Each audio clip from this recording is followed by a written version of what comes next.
6 pharyngeal arches present, and this is called pharyngeal cleft, and this is called pharyngeal pouch. The inner part consists of mesoderm. The pharynx part is lined by endoderm, and this part is lined by ectoderm. So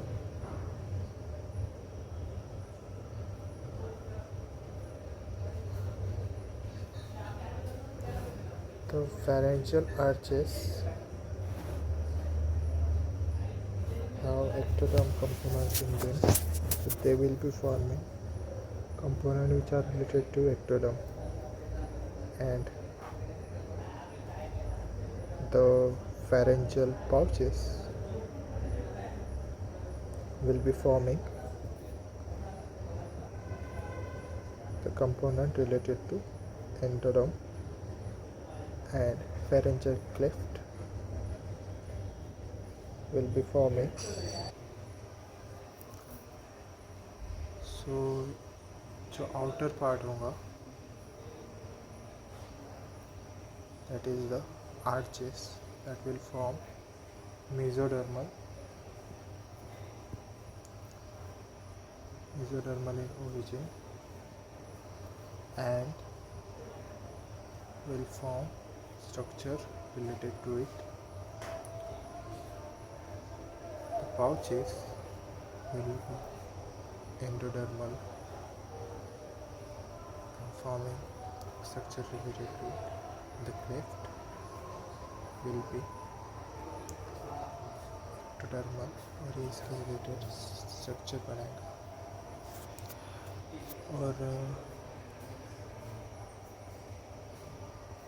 ये जो part होता है,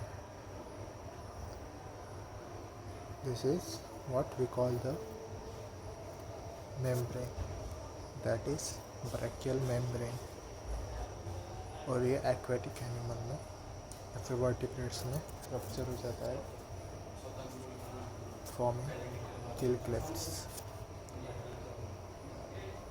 Now the brachial apparatus consists of 6 arches, 4 ectodermal clefts, and 4 endodermal pouch. Fifth arch disappear completely, or there are no remnant of it. The arches extend ventromedially to meet with corresponding opposite arches. Each arch is present ventral and dorsal end, cephalic and caudal end.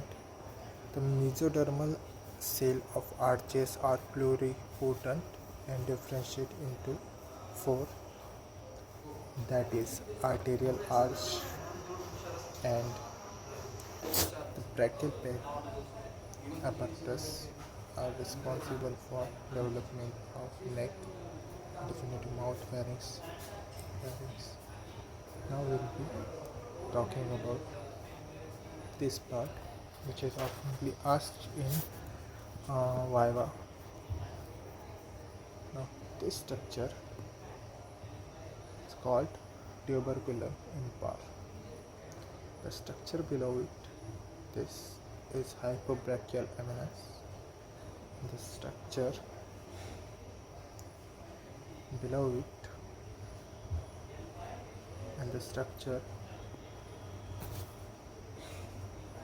is called hypobrachial eminence. This groove is called laryngotracheal groove. This is what we call the lung bud, and these are the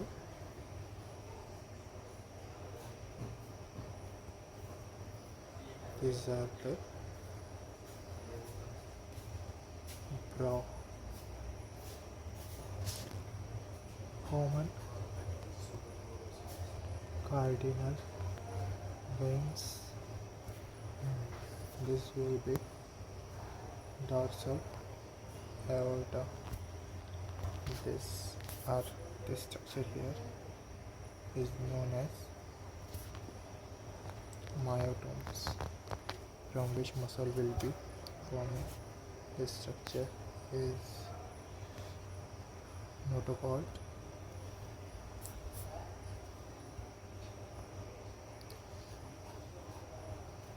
The lung bud is surrounded by pleural cavity, and this is pleuroperitoneal canal. Pleuroperitoneal canal. This structure is known as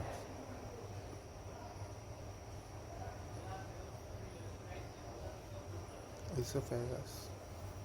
And now we have majorly completed the section through human embryo.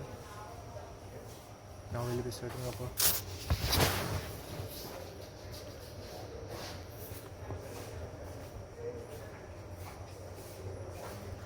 the lingual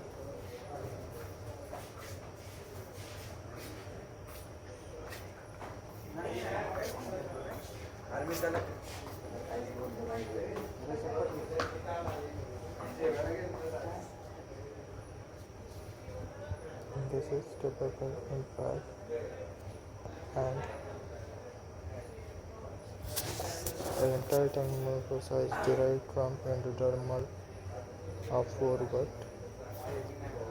with swelling due to proliferation of underlying mesoderm.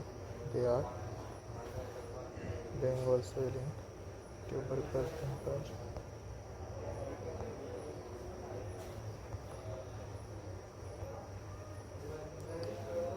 development of tongue,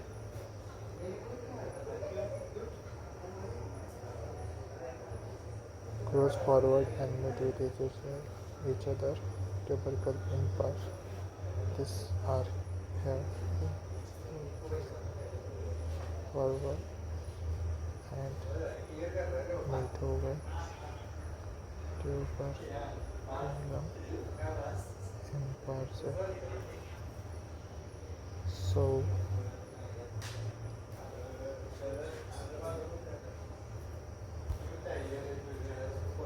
thyroglossal duct है और उसे replace करता है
Now we'll be studying about the anomalies of congenital anomaly of palate, the unilateral hair lip. In it, the fusion of maxillary and palatine process with one side frontonasal process having failed. The bilateral hair lip cause failure of fusion of both sides of palatine process with frontonasal or medial nasal process. Now we'll be talking about the oblique cleft, failure or fusion between the palatine process of one side with lateral nasal process, so the nasolacrimal duct is exposed. And hair lip affecting lower lip. In it, the mandibular arch is not completely fused at the ventral end. Unilateral palatine cleft. In it, the palatine process will not be fused, and one-sided.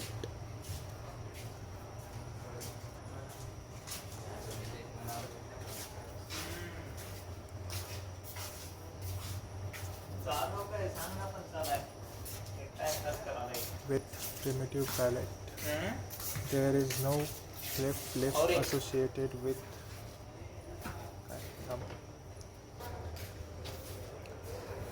unilateral incomplete cleft palate. We will be talking about this, and in it there is no cleft lip associated with cleft palate. Now we will talk about complete cleft palate. In it, both palate and process will not fuse, and with primitive palate, one side and frontonasal process, hence cleft palate unilateral is associated with unilateral hairline lip. And that will be the end of our lecture.